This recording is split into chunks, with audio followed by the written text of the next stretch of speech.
Welcome to week 3 of our chronological Bible study. We'll be covering day 14 through day 18 in this video. That's January 14th through January 18th.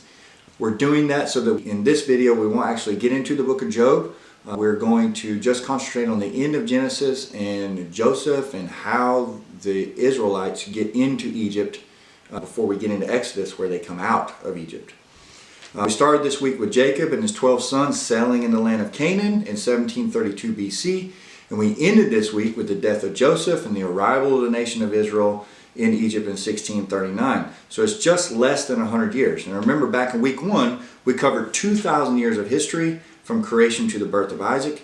Week 2, we covered over 150 years of history from Hagar and Ishmael to the 12 tribes of Israel. And in week 3, we've really narrowed our study to less than 100 years with the story of Joseph and the actual 12 sons of Jacob, from which the 12 tribes will come from.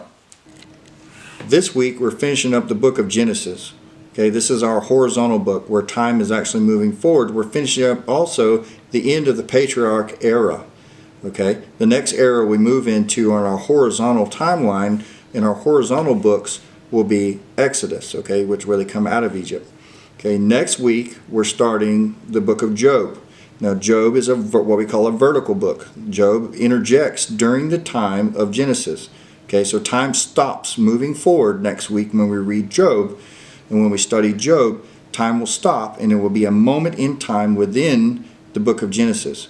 So here we have our horizontal books and our vertical books. Okay, so our vertical books interject into the horizontal book that's moving there.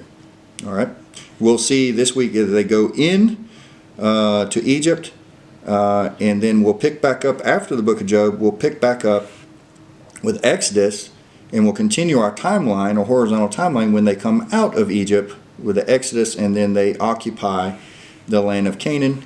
Move over into the book of Joshua and the Judges era.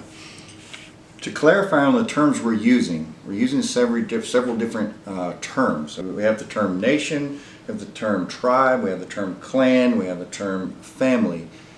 Being my sociological background and my history of studying primitive societies, I'd like to clarify this so that we know the people group we're talking about when we use one of these terms.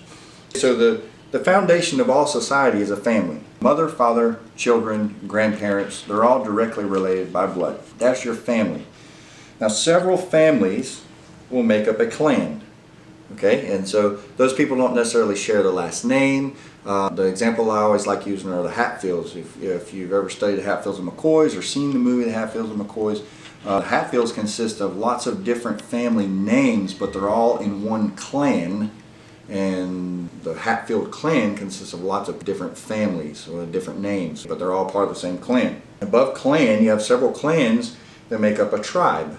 Within that, you've got multiple families from lots of different unions and lots of different children that are part of a tribe. When we're talking about a tribe, the 12 tribes of Israel, that's the level we're talking about. Within the tribe of Dan, or the tribe of Reuben, or the tribe of Simeon, or the tribe of Judah, there are lots of clans, and those clans are made up of multiple families. So just within one tribe, there are many families. And then all those 12 tribes going across there, they make up the whole nation of Israel. So going from biggest to smallest, you've got nation, and within a nation there are several tribes. Within a tribe there are several clans. Within a clan there are several families.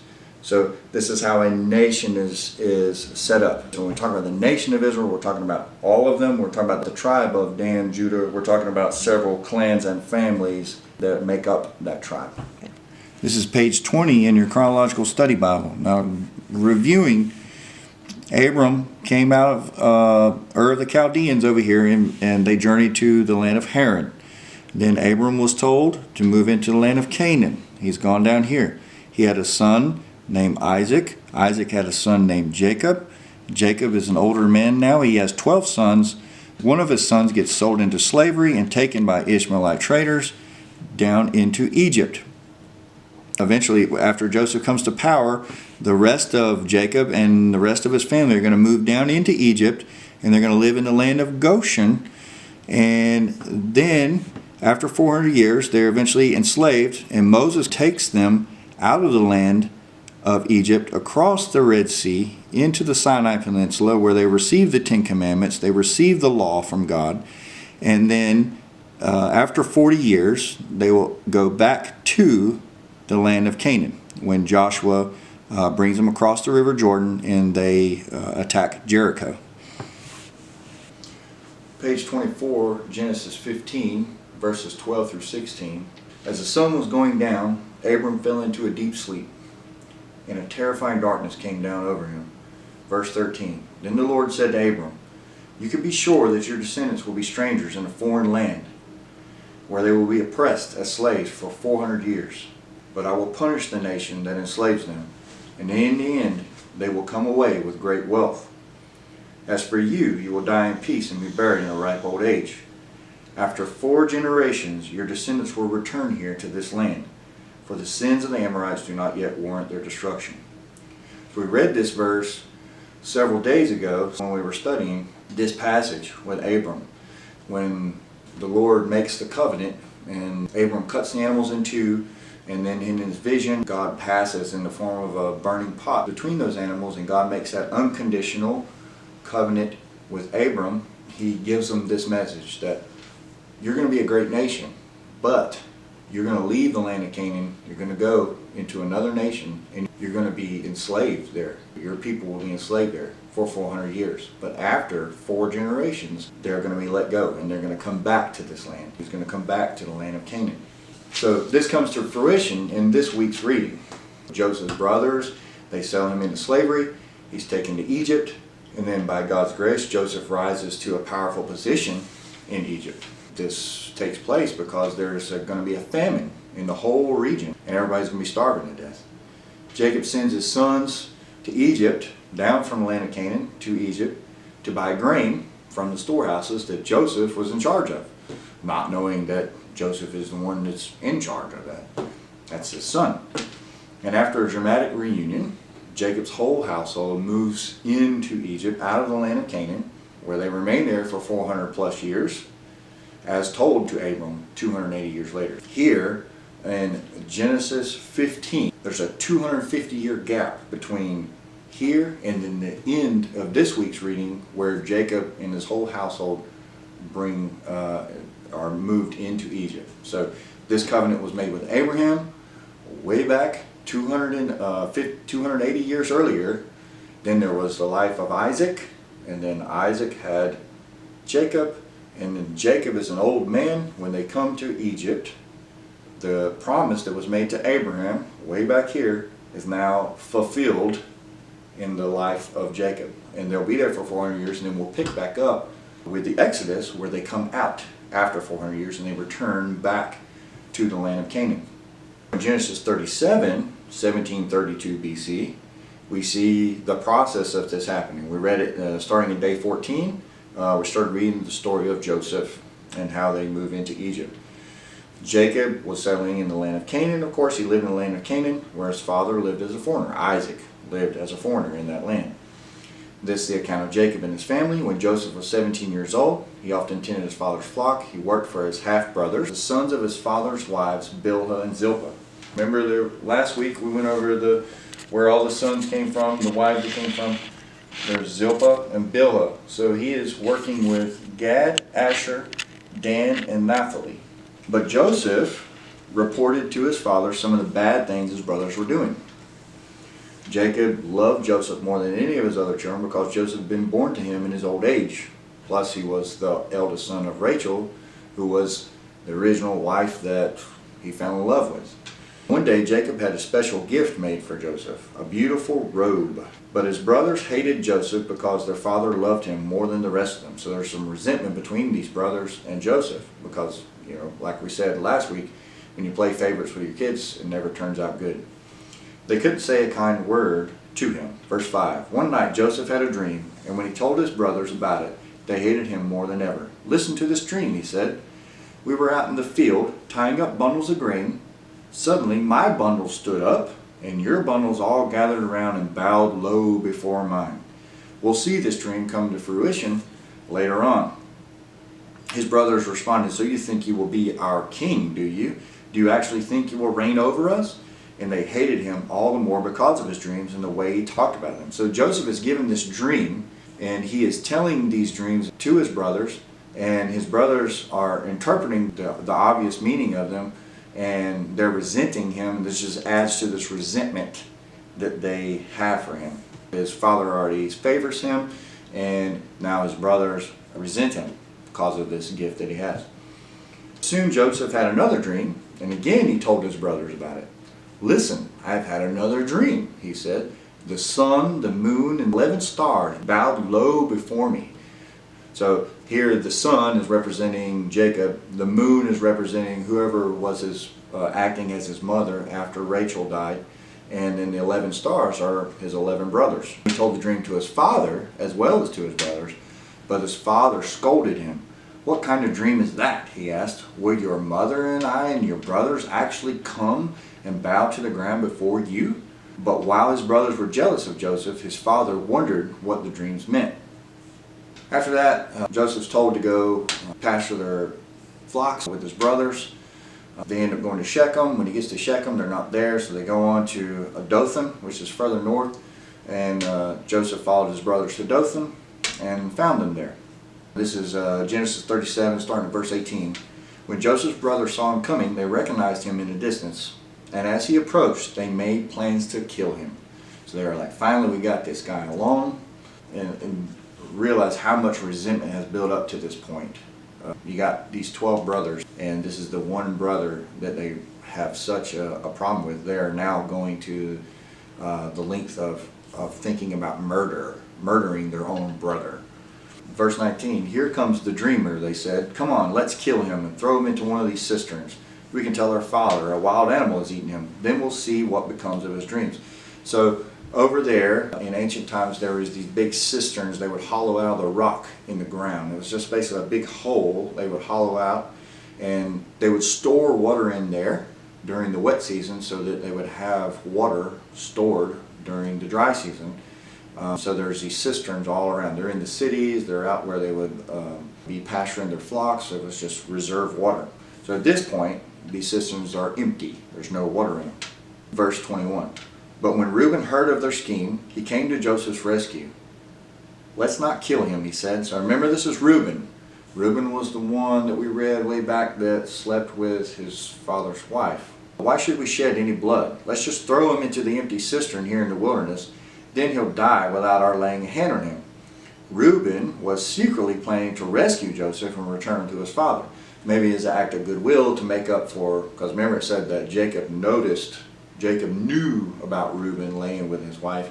So maybe this is trying to make up with his father. Verse 23, so when Joseph arrived, his brothers ripped off the beautiful robe he was wearing. Then they grabbed him and threw him into the cistern. The cistern was empty. There was no water in it. Then, just as they were sitting down to eat, they looked up and saw a caravan of camels in the distance coming toward them. It was a group of Ishmaelite traders taking a load of gum, balm, aromatic resin from Gilead down to Egypt. So you have these descendants of Ishmael. Remember way back when we have Jacob and Esau, we had Isaac and Ishmael. So they're distant relatives. But remember, the covenant didn't pass through Ishmael, it passed through Isaac. So distant relatives, probably at this point, they're not in contact with each other or anything like that. So far it was Reuben doing all the talking, brother number one. And now Judah, the brother number 4, Judah said to his brothers, what will we gain by killing our brother?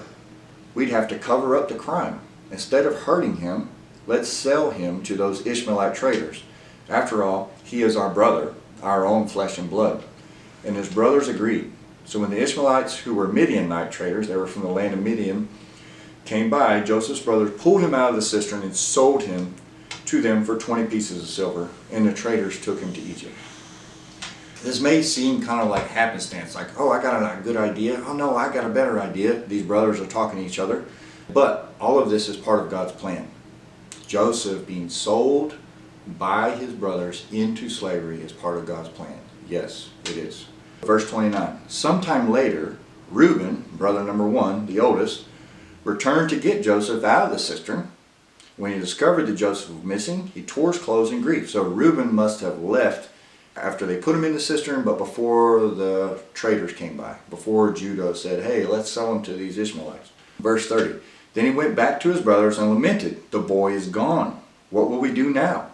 Then the brothers killed a goat and dipped Joseph's robe in its blood. They sent the beautiful robe to their father with this message, look at what we found. Doesn't this robe belong to your son? Their father recognized it immediately. Yes, he said, it is my son's robe. A wild animal must have eaten him. Joseph has clearly been torn to pieces. Then Jacob tore his clothes and dressed himself in burlap. He mourned deeply for his son for a long time, and his family all tried to comfort him, but he refused to be comforted. This is how much Jacob loved Joseph. I will go to my grave mourning for my son, Jacob says. And then he would weep. Meanwhile, this is verse 36, the Midianite traders, right, the Ishmaelite traders, arrived in Egypt, where they sold Joseph to Potiphar, an officer of Pharaoh. He was a captain of the palace guard. So the first Egyptian that Joseph interacts with is Potiphar, the captain of the palace guard. Don't confuse that with Potiphar later on. This is Potiphar. Now we go into the side story about Judah. Remember, Judah was the one that had the great idea, hey, let's sell him to these Ishmaelite traders instead of killing him, or instead of leaving in the cistern. Okay, so Judah is brother number 4. We go into this whole story about Judah and Tamar. They sell Joseph, he goes to Egypt, and then this happens after that. So Judah left home, moved to Adullam. He has some sons. In the course of time, Judah arranged for his firstborn son, Er, to marry a young woman named Tamar. Okay, so firstborn was supposed to marry Tamar. But Er was a wicked man in the Lord's sight, so the Lord took his life. Then Judah said to Er's brother, Onan, go and marry Tamar, as our law requires of the brother of a man who has died. You must produce an heir for your brother. Even though this is pre-Mosaic law, pre-Levitical law, we know that this was still a law, this kinsman redeemer that we call it when we get to the book of Ruth. If your husband dies, the brother of your husband is responsible for you, and then now you become his wife and his responsibility. So we see this is already established during this time, even though this is pre-Mosaic, pre-Levitical law. Then Judah said to Er's brother Onan, go and marry Tamar, as our law requires of the brother of a man who has died. You must produce an heir for your brother. Verse 9, but Onan was not willing to have a child who would not be his own heir. The Lord considered it evil for Onan to deny a child to his dead brother. So the Lord took Onan's life too. Judah has lost 2 sons. Judah said to Tamar, this is verse 11, his daughter-in-law, go back to your parents' home and remain a widow until my son Shelah is old enough to marry you. But Judah didn't really intend to do this because he was afraid Shelah would also die like his 2 brothers. So Tamar went back to live in her father's house. So some time goes by. Tamar starts to see what Judah is doing. The youngest brother is never going to actually do that because Judah's fear of losing his 3rd son. So what does Tamar do? Tamar takes it upon herself to pose as a prostitute and meet Judah on one of his travels and lie with him to have a descendant of Judah. She actually gets pregnant with Judah's baby, her father-in-law's baby. You may ask yourself why. Like, this is kind of a twisted story, especially how we see it in our modern view of how this would be twisted. God knows the outcome that we have to have. He knows what the end looks like, and just like we spoke about last week, He knows the person that has to grow, the DNA that person needs to be the person that they have to be, and they know the trials and tribulations that they'll have to go through in their life to shape them into the person that He needs them to be to accomplish whatever purpose it is in their life that He needs for them to accomplish. So in this way, God is allowing this to happen so that Perez can be born. Perez, as you know, he's the direct ancestor of David, Solomon, and eventually Jesus. So the Lord seeing way back here, seeing what needs to happen over here, and understanding all the little circumstances and the people that need to be brought about all the way up to that point. Tamar has twins, and Perez was one of those. We come back to the story of Joseph. The Lord was with Joseph, so he succeeded in everything he did as he served in the home of his Egyptian master. So the Lord is with Joseph during this time, even though he's enduring hardship. Joseph may not feel like he's with him, but the Lord is with him. So the Lord lines up these events, and he allows these things to happen to maneuver Joseph into the position where the Lord needs him to be. Potiphar noticed that and realized that the Lord was with Joseph, giving him success in everything he did. Verse 4, this pleased Potiphar, so he soon made Joseph his personal attendant. He put him in charge of his entire household and everything he owned. Now you got this Egyptian slave who is now in charge of the house of Potiphar. Bad thing is, though, the wife of Potiphar is attracted to Joseph and tries to seduce him.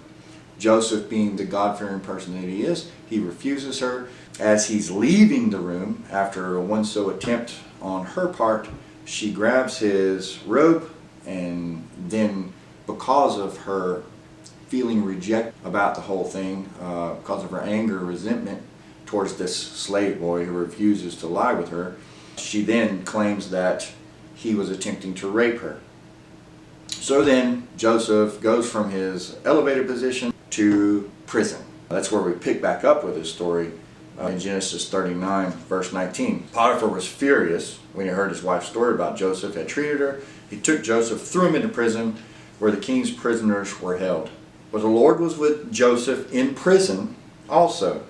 That's verse 21. And he showed him his faithful love. And the Lord made Joseph a favorite with the prison warden. So here, it doesn't matter what situation that Joseph finds himself in, he always ends up being a favorite. He was a favorite of his father, he was a favorite of Potiphar, now he's the favorite of the prison warden. Verse 23, the warden had no more worries because Joseph took care of everything. The Lord was with him and caused everything he did to succeed. There's two people that are thrown into prison with him, Pharaoh's cupbearer, and then there's Pharaoh's baker. They're having some dreams, and Joseph just so happens to have the gift of interpreting dreams. So he interprets the dreams for them. The cupbearer will be restored back to his position, but the baker will be put on a pole. That means be executed by sticking him on a pole. This way they used to execute people during that time. This actually comes to fruition, but Joseph asks the cupbearer to remember him. Well, the cupbearer seems to forget, or there's not a situation that arises so the cupbearer can actually tell Pharaoh about this guy that's down in prison who interprets dreams. So that never comes up. So some 2 years go by. During these 2 years, Isaac, who lived 180 years, he dies at a ripe old age, as told to him by God. He joins his ancestors in death, and his sons, Esau and Jacob, buried him. Just like Isaac and Ishmael buried Abraham, now Jacob and Esau are burying Isaac together. So you see that these two brothers are still in contact. 2 years went by, and Pharaoh has a dream. A couple of them, Joseph is actually able to interpret those dreams.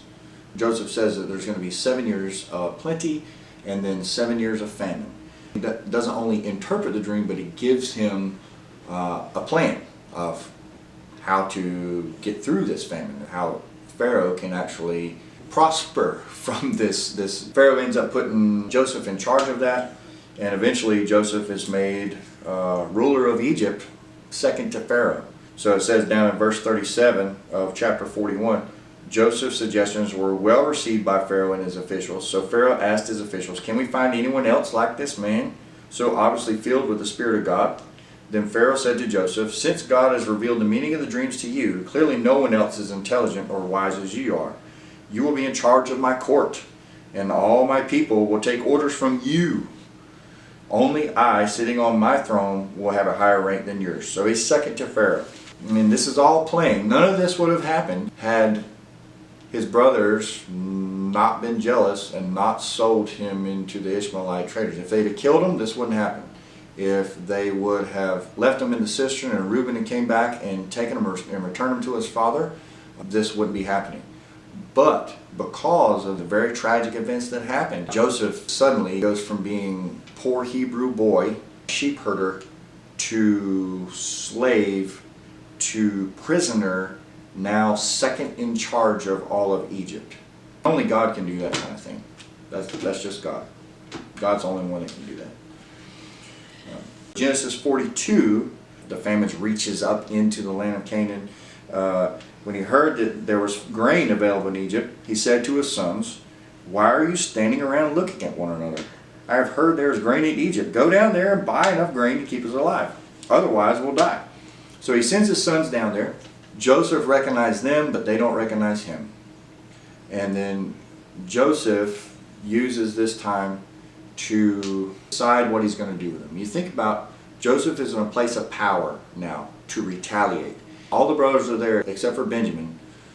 He could have retaliated at this point, put them all on a pole, or enslaved all of them, and then went and got his brother, Benjamin, and got his father and their people and brought them to Egypt anyway.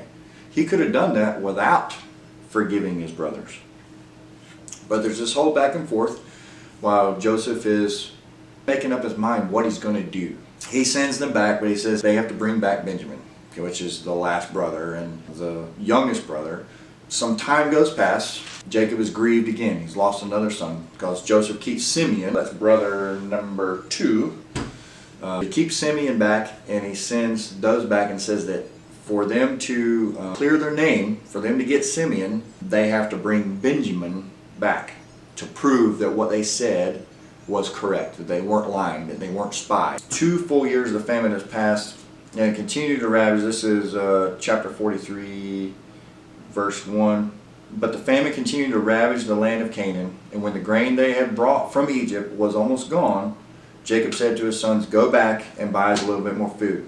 Then Judah steps up, brother number 4, and he says, "The man was serious when he warned us," talking about Joseph, "if you send Benjamin with us, we will go down and buy more food. But if you don't let Benjamin go, we won't go either. Remember, the man said, 'You won't see my face again unless your brother is with you.' Why were you so cruel to me?" Jacob moaned. "Why did you tell him you had another brother?" So Jacob is in real fear of not only losing Joseph, now he's lost Simeon, and now he's afraid he's going to now lose another son, Benjamin. And then both sons of Rachel will be gone. They eventually talk their father into it. So Joseph gives them the grain, but he puts that cup in Benjamin's bag. Then after they leave, he sends out his men to inspect. So they go out there and they find the cup in Benjamin's bag. Benjamin didn't know it was there. The other brothers didn't know it was there. And now the brothers are like, "Oh, this is about to happen. We're about to lose Benjamin." So instead of just them capturing Benjamin and taking Benjamin back, all of them come back and they plead for their life for their brother.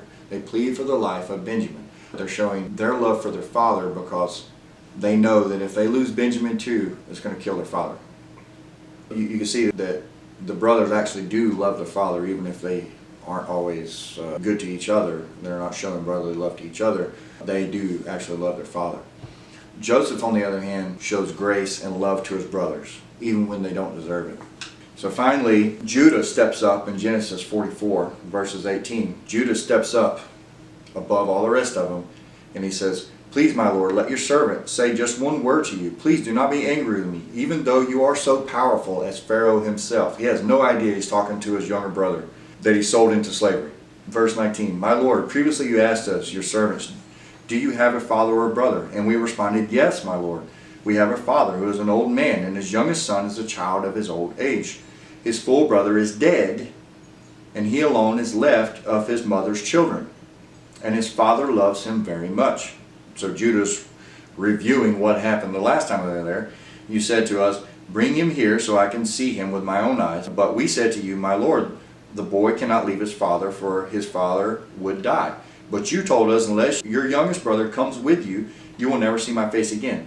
So we returned to your servant our father, and we told him what you said. Later, when he said, 'Go back and buy us more food,' we replied, 'We can't go unless our youngest brother is with us. We'll never get to see the man's face.'" Verse 27, "Then my father said to us," speaking of Jacob talking to his sons, "As you know, my wife has had 2 sons, and one of them went away and never returned. Doubtless he was torn to pieces by some wild animal." So Jacob is still under the perception that Joseph was killed by some wild animals as he was deceived by his other sons. Verse 30, and now, my Lord, I cannot go back to my father without the boy. Our father's life is bound up in the boy's life. You see, if he sees the boy is not with us, our father will die. We, your servants, will indeed be responsible for sending that grieving white-haired man to his grave. My Lord, I guaranteed to my father that I would take care of the boy. I told him, if I don't bring him back to you, I will bear the blame forever. So this is Judah taking on this responsibility. So please, my Lord, let me stay here as a slave instead of the boy. So now you have Judah, the one that sold Joseph into slavery, volunteering to be a slave to send his brother back home. For how can I return to my father if the boy is not with me? I couldn't bear to see the anguish this would cause my father. We pick back up Genesis 45. Joseph could stand it no longer. There were many people in the room, and he said to his attendants, out, all of you. So he was alone with his brothers when he told them who he was. And he broke down and wept. He wept so loudly that the Egyptians could hear him, and word of it quickly carried to Pharaoh's palace. I am Joseph, he said to his brothers. Is my father still alive? But his brothers were speechless. They were stunned to realize that Joseph was standing there in front of them. Please come closer, he said to them. So they came closer, and he said again, I am Joseph, your brother, whom you sold into slavery in Egypt. But don't be upset, and don't be angry with yourselves for selling me into this palace, to this place. It was God who sent me here ahead of you and to preserve your lives. This famine that has ravaged the land for 2 years will last 5 more years, and there will be neither plowing nor harvesting. God has sent me ahead of you to keep you and your families alive and to preserve many survivors. So it was God who sent me here, not you. And he is the one who made me an advisor to Pharaoh, the manager of this entire palace, and the governor of all Egypt. Joseph recognizes that this is God's doing. The affliction that he faced, the betrayal that he had from his brothers, was all part of God's plan. Had Joseph not been sold into slavery, had Egypt then not collected all the grain during the 7 years of plenty and stored it up, Jacob, all of Israel, would have starved to death in the land of Canaan. But because God knew that this had to come to fruition, he allowed these things to happen so that Joseph could be in that position to enable the survival of Israel for those 400 years. Now I hurry back to my father and tell him, this is what your son Joseph says. God has made me master of all the land of Egypt. So come down to me immediately. You can live in the region of Goshen. You can be near me with all your children and grandchildren, your flocks, your herds, and everything you own. I will take care of you there, for there are still 5 years of famine ahead of us. Otherwise, you, your household, and all your animals will starve. So, as we were saying, Joseph knows what's going to happen. He has interpreted Pharaoh's dream. He knows what's going to happen. He's made the preparations. What he said was going to happen actually started happening. And now God has put him in the position to save his whole family. There would be no Israel today if Joseph hadn't been sold into slavery by his brothers. If he had not had to endure the hardships and the betrayal, if Joseph had not had to do that, there would be no Israel today, because they would have never gone to Egypt. They would never stayed there for 400 years. They were never returned back to the land of Canaan. They'd all starved. So then Pharaoh gives the same invite. The land of Goshen is just across the Nile River. So you got everything that's on the west side of the Nile, which is where your pyramids are and all that. Over on the east side of the Nile, up at the north part of the delta, is the land of Goshen. And that's a very fertile land. Be great for shepherds and sheep and grazing animals and stuff. Genesis 46, Jacob set out for Egypt with all his possessions. And when he came to Beersheba, he offered sacrifices to the God of his father Isaac. During the night, God spoke to him in a vision. Jacob, Jacob, he called. Here I am, Jacob replied. I am God, the God of your father. The voice said, do not be afraid to go down to Egypt, for there I will make your family into a great nation. I will go with you down to Egypt, and I will bring you back again. You will die in Egypt, but Joseph will be with you to close your eyes. If you fast forward over there to chapter 46, verse 26, it tells you the total number of Jacob's direct descendants who went with him to Egypt, not counting his sons' wives, was 66. In addition, Joseph had 2 sons who were born in Egypt. Altogether, there were 70 members of Jacob's family in the land of Egypt. So when Joseph was appointed to this high position, this is verse 45 of chapter 41. It says, Then Pharaoh gave Joseph a new Egyptian name, Zaphanath-Paneah. He also gave him a wife, whose name was Asenath. She was the daughter of Potiphera, the priest of On. Potiphera is not the same guy as Potiphar. Remember, Potiphar was the captain of the palace guard. Potiphera is a priest of the god On, and he's taking this priest's daughter as his wife. And out of that union becomes Manasseh and Ephraim, and we'll come back to them in a minute. As they neared their destination, talking about Jacob and all of the 70 moving down, there were close to 70, 66, and their wives moving down there, Jacob sent Judah ahead to meet Joseph. So he sent Judah. Notice he's not sending Reuben, he's sending Judah ahead to meet Joseph and get directions to the region of Goshen. So they're coming down out of the land of Canaan, coming around the top of the Sinai Peninsula, dropping down into Egypt, and he sends Judah to go ahead and get directions to this place called Goshen. Joseph prepared his chariot and traveled to Goshen to meet his father. So he leaves the west side of the river, moves over to the land of Goshen. When Joseph arrived, he embraced his father and wept, holding him for a long time. And finally Jacob said to Joseph, Now I am ready to die. Since I have seen your face again, I know you are still alive. Joseph said to his brothers, to his father's entire family, I will go to Pharaoh and tell him, My brothers and my father's entire family has come to me from the land of Canaan. These men are shepherds, and they raise livestock. They have brought with them their flocks and herds and everything they own. Then he said, When Pharaoh calls for you and asks you about your occupation, you must tell him, We, your servants, have raised livestock all our lives, and our ancestors have always done. When you tell him this, he will let you live here in the region of Goshen, for the Egyptians despise shepherds. Now that's a key indicator. Now remember, we talked about the Hyksos kings that were occupying. They came over, they took over Egypt from the Egyptians. Now it appears that the Egyptians, speaking of the regular Egyptians, hate shepherds.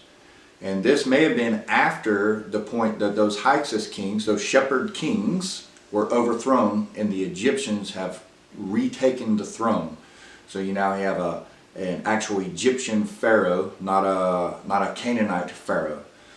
You have an Egyptian pharaoh that's sitting on the throne, and the reason why they despise shepherds is because those people that they were taken over by were shepherds. They were Canaanite shepherds that came and took over Egypt.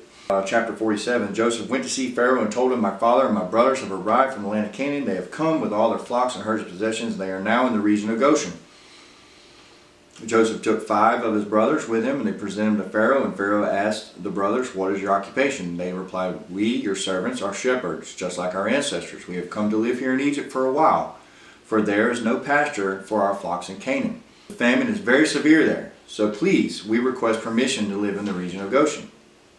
So Joseph, being in charge of Egypt, still has to appeal to Pharaoh and get permission for this whole transaction to take place, even though Pharaoh actually told Joseph to go ahead and go do it. So this is the sealing of the deal. Pharaoh said to Joseph, Now that your father and brothers have joined you here, choose any place in the entire land of Egypt for them to live. Give them the best land of Egypt. Let them live in the region of Goshen. And if any of them have special skills, put them in charge of my livestock too.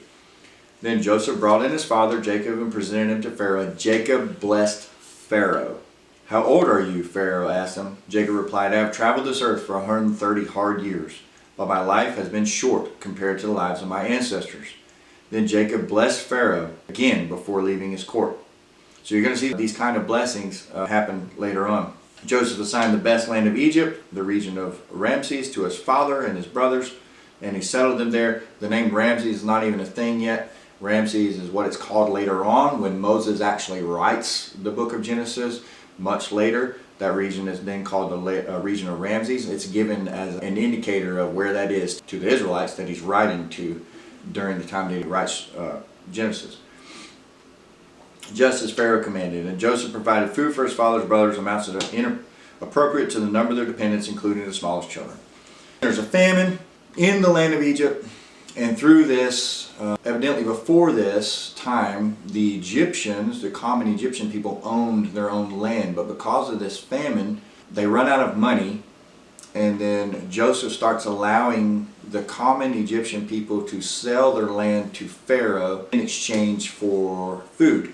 So in this way, Pharaoh ends up owning, not private ownership by the Egyptians, he ends up owning the entire region of Egypt. Genesis 47, verse 28, Jacob lived for 17 years after his arrival in Egypt.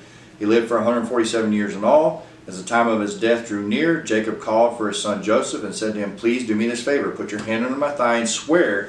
This is how they used to make promises back then, or they would make an oath to each other. "Put your hand under my thigh and swear that you will treat me with unfailing love by honoring this last request. Do not bury me in Egypt. When I die, please take my body out of Egypt and bury me with my ancestors." And so they do. When he actually dies, Joseph and the brothers take him up back to the land of Canaan and they bury him up there. Chapter 48. One day, not long after this, word came to Joseph, "Your father is failing rapidly." So Joseph went to visit his father, and he took with him his two sons, Manasseh and Ephraim. Remember now, these are half Egyptian, half Hebrew sons. When Joseph arrived, Jacob was told, "Your son Joseph has come to see you." So Jacob gathered his strength and sat up in bed. Verse 4. Jacob is telling Joseph that God appeared to him, and he's relaying this story to Joseph, so it'll be passed down. He said to me, "I'll make you fruitful and will multiply your descendants, and I will make you a multitude of nations." Now remember, the Abrahamic covenant was made with Abraham, it was renewed with Isaac, and then it was renewed with Jacob. So God has actually, in the last 2 weeks, you've seen that God has actually communicated with Abraham, Isaac, and then Jacob. And now this is Jacob relaying this message to Joseph. "I will make you fruitful, I will multiply your descendants, I will make you a multitude of nations, and I will give this land of Canaan to your descendants after you as an everlasting possession." Verse 5, "Now I'm claiming as my own sons these two boys of yours." Okay, so he's claiming Joseph's sons as his own. So they're going to be heirs to Jacob, not to Joseph. "Ephraim and Manasseh, who were born here in the land of Egypt before I arrived. They will be my sons, just as Reuben and Simeon are. But any children born to you in the future, born to Joseph in the future, will be your own. And they will inherit land within the territories of their brothers, Ephraim and Manasseh." So any other sons that Joseph has after this, well, they'll have to live within the land of Ephraim and Manasseh. But Ephraim and Manasseh are actually going to get land allotments in place of Joseph. There's actually like 13 tribes. Ephraim and Manasseh take the place of Joseph, so it ends up being like 13. Verse 8, "Then Jacob looked over at the two boys. 'Are these your sons?' he asked. 'Yes,' Joseph told him. 'These are the sons God has given me here in Egypt.' Jacob said, 'Bring them closer to me so I can bless them.' Jacob was half blind because of his age and could hardly see. So Joseph brought the boys close to him, and Jacob kissed and embraced them." Okay, so he hugged his grandsons. Then Jacob said to Joseph, "I never thought I would see your face again, but now God has let me see your children too." Joseph moved the boys who were at their grandfather's knees, and he bowed with his face to the ground. Then he positioned the boys in front of Jacob. With his right hand he directed Ephraim toward Jacob's left hand, and with his left hand he put Manasseh at Jacob's right hand. So I'm Joseph right now. He's got his sons. He crosses his hands and blinds them so that the oldest, Manasseh, is on Jacob's right side. So the blessing, the higher blessing, goes through the right side rather than the left. So he passes that. Joseph does this, puts the oldest on Jacob's right, and then puts Ephraim on Jacob's left. Okay, as was supposed to happen. The eldest is supposed to get the blessing. Verse 14, "But Jacob crossed his arms as he reached out to lay his hands on the boys' heads. And he put his right hand on the hand of Ephraim, though he was the younger boy, and his left hand on the head of Manasseh, though he was the firstborn. Then he blessed Joseph and said, 'May the God before whom my grandfather Abraham and my father Isaac walked, the God who has been my shepherd all my life to this very day, the angel who has redeemed me from all harm, may he bless these boys. May they preserve my name in the names of Abraham and Isaac, and may their descendants multiply greatly throughout the earth.'" So Jacob does this number. He sees what Joseph does, and Jacob does this number. And he lays his right hand on the head of the younger and his left hand on the hand of the older. We'll see how this plays out later when they take they take over the land of Canaan. Verse 18, Joseph says, "No, my father." He said, "This one is the firstborn. Put your right hand on his head." Verse 19, but his father refused. "I know, my son, I know." He replied, "Manasseh will become a great people, but his younger brother will become even greater, and his descendants will become a multitude of nations." Again, we talked about this last week. This is not so much favoritism as it is providence. God knows what needs to take place to accomplish his purposes. Chapter 49, Jacob called together all his sons and said, "Gather around me, and I will tell you what will happen to each of you in the days to come. Come and listen, you sons of Jacob. Listen to Israel, your father. Reuben, son number 1, the oldest. Reuben, you are my firstborn, my strength, the child of my vigorous youth. You are first in rank and first in power. But you are as unruly as a flood, and you will be first no longer. For you went to bed with my wife. You defiled my marriage couch." So here Jacob remembers what took place back in Genesis 35, verse 22. That's on page 47 if you want to reference it. He remembers that Reuben laid with his wife. And because of that, he's taking away that right as the firstborn. He says, you will be first in rank no more. And then Simeon and Levi, brothers number 2 and number 3. Okay, these are all sons of Leah. Simeon and Levi. They're two of a kind. This is verse 5. "Their weapons are instruments of violence. May I never join in their meetings. May I never be a party to their plans. For in their anger they murdered men, and they crippled oxen just for sport." This is a reference back to Genesis 34, verse 24, where remember they were an act of retribution against Shechem and his father and their people in retaliation for the rape of their sister Dinah. So remember that Jacob took note of that. He was upset about this. This may have been because they used the sign of the Abrahamic covenant as a way to kill. That would be seen as sacrilegious because you're using this sign of this covenant that was made with his grandfather. You're using this sign as a way to kill and destroy, and that's not God honoring. Verse 7, "A curse on their anger, for it is fierce, a curse on their wrath, for it is cruel. I will scatter them among the descendants of Jacob. I will disperse them throughout Israel." And you'll see when they finally occupy the land of Canaan, you'll see that Levi actually doesn't own any land. The tribe of Levi, it ends up being the priestly tribe, and they don't actually own any land. They live dispersed amongst all the lands of the other tribes. And Simeon, the tribe of Simeon, they own a small parcel of land within the land of Judah. They end up dispersed among the tribe of Judah as well. Now we get to Judah. That's brother number 4. This is verse 8.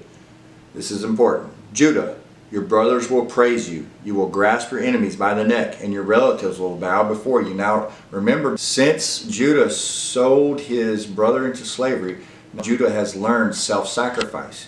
He's learned love for his father, love for his brother.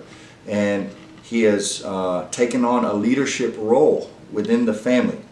"Judah, your brothers will praise you. You will grasp your enemies by the neck, and your relatives will bow before you. Judah, my son, is a young lion that has finished eating its prey. Like a lion, he crouches and lies down, like a lioness who dares to rouse him. The scepter will not depart from Judah." Speaking of a king's scepter, will not depart from Judah, "nor the ruler's staff from his descendants, till the coming of the one to whom it belongs." Speaking of this king's scepter, the ruler's staff. That staff will not depart from the house of Judah until the one to whom it belongs comes. The one whom all nations will honor. Speaking of Jesus Christ. Verse 11, "He ties his foal to a grapevine, the colt of his donkey to a choice vine." Now remember, Jesus rides a donkey into Jerusalem during the Passion Week. "He washes his clothes in wine, and his robes in the blood of grapes." In Revelation 19, Jesus comes back on a white horse, and his robes are dipped in blood. Verse 12, "His eyes are darker than wine, and his teeth are whiter than milk." We're to brother number 4. When giving this blessing, he's also kind of prophesying about what's going to happen in the future. Zebulun. Now he skips over to Zebulun, brother number 10, still a son of Leah. Okay, Zebulun will settle by the seashore. He's saying he's going to settle by the seashore. It will be a harbor for ships, and his borders will extend to Sidon. Speaking of where his land is going to be when he actually gets there, when the tribe actually arrives in the land of Canaan. Issachar, brother number 9, still a son of Leah, is a sturdy donkey resting between two saddle packs. When he sees how good the countryside is and how pleasant the land, he will bend his shoulder to the load and submit himself to hard labor. So he'll be labor. Dan, right here, son of Bilhah. So he finishes up Leah. Now he moves down here to Bilhah. Dan will govern his people like any other tribe in Israel. Dan will be a snake beside the road, a poisonous viper along the path that bites the horse's hooves so its rider is thrown off. Now pay attention, we'll refer back to this when we read the book of Judges, maybe the book of Exodus. When we start moving forward in our timeline again, you'll see how a lot of these blessings that Jacob gives his sons actually have weight and meaning in the future. Oh, I trust in you for salvation, O Lord. And then he goes to Gad, son of Zilpah. Gad will be attacked by marauding bands, but he will attack them when they retreat. Okay? Asher, another son of Zilpah, will dine on rich foods and produce food fit for kings. Naphtali, going back down to Bilhah, this is brother number 6. So he went from Bilhah, brother number 5, to brother number 7, brother number 8, and then back down to Naphtali, brother number 6. Naphtali is a doe set free that bears beautiful fawns. Then he goes to Joseph. He gives this long blessing to Joseph. And you would think by reading the blessing that the Messiah would eventually come from Joseph. If you read the end of the book of Genesis and you read the story of Joseph, you would think that had you not read the prophecy, the blessing there that Jacob gives to Judah, you would think that Joseph's tribe, we already know that there's not going to be a tribe of Joseph, there's going to be a tribe of Manasseh and Ephraim, because he takes those two sons as his own. You would think that they would be where the Messiah eventually comes from. But that's not the case. He is actually, it comes through Judah, as we said before. And then he gets to Benjamin. This is going to come to play in the book of Judges. Okay, so remember this. Benjamin is a ravenous wolf, devouring his enemies in the morning and dividing his plunder in the evening. It says, these are the 12 tribes of Israel, and this is what their father said as he told his sons goodbye. He blessed each one of them with an appropriate message. Then Jacob passes, they carry him up, and they bury him where he asked to be buried. So then his brothers think, hey, our father's dead.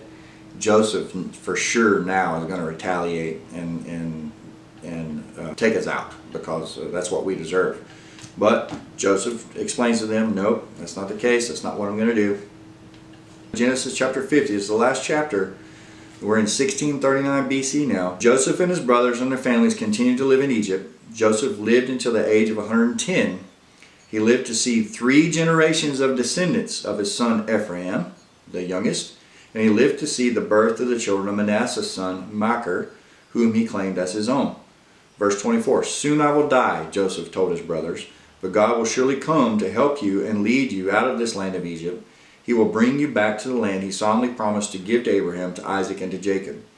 Then Joseph made the sons of Israel, so the other brothers, and his 2 sons, swear an oath. And he said, when God comes to help you and lead you back, speaking of leading back to the land of Canaan, you must take my bones with you. So they're going to pack Joseph's bones with them when they leave. And you'll see that happens in the book of Exodus. Verse 26, so Joseph died at the age of 110. The Egyptians embalmed him, and his body was placed in a coffin in Egypt. So Joseph was actually embalmed as an Egyptian, and he was placed in an Egyptian coffin within Egypt. And he remains there for over 400 years. And then 400 years later, when Moses leads the people out of Egypt, they take those bones that are in that crypt and they take them with them. Next week we're going to pick up with Job, which remember is our vertical book that interjects during our horizontal timeline. So time stopped moving forward next week, and we're going to just deal with a small amount of time that happens during the book of Genesis, and we're going to learn about Job and what goes on with him. All right, y'all have a great week.